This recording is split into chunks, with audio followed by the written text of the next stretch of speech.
Candace Owens wants us to crack open a Bible. Let's see what she says before I respond.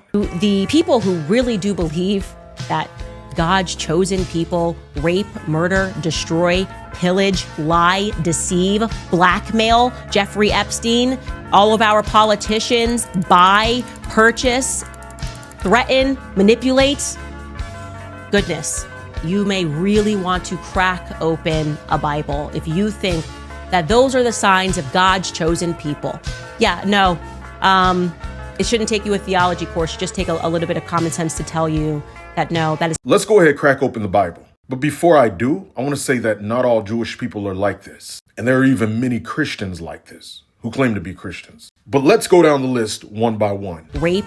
Amnon was David's son. 2 Samuel 13:14. But Amnon wouldn't listen to her. And since he was stronger than she was, he raped her.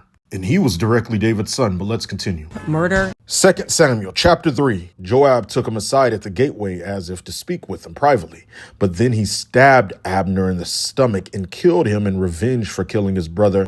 When David heard about it, he declared, I vow by the Lord that I and my kingdom are forever innocent of this crime against Abner. Destroy, pillage. Destroying something isn't bad if it's for self-defense. You were told to destroy their altars, but you disobeyed my command. Because they didn't destroy, God punished them. There were times that God told them to take things after war. Joshua 5:19, everything made from silver, gold, bronze, and iron is sacred to the Lord and must be brought into his treasury. There were other times God said no. Yet Saul kept stuff, and he got in trouble for it. God rejected Saul as king, but he was still a part of the chosen people. In the same tribe this Saul came from, the Apostle Paul came from. It's ironic because a Jew that killed Christians wrote most of the New Testament. Lie, deceive, blackmail, Jeffrey Epstein, all of our politicians, buy, purchase, threaten, manipulate. I mean, this isn't that hard. All you got to do is crack open a Bible. For the rest of these, we could just even go to 1st to 2nd Kings. We can continue to talk about how the kings of the chosen people Israel would either be pleasing in the Lord's sight or be evil in the Lord's sight. And we see it again here. We see it before then here. We see it here. We obviously see it with Ahab. We see it with King David, who was also called a man after God's heart, where he not only lied, manipulated, killed, and messed up an entire marriage when he had Uriah killed, but the parable from Nathan suggests that he politically used his power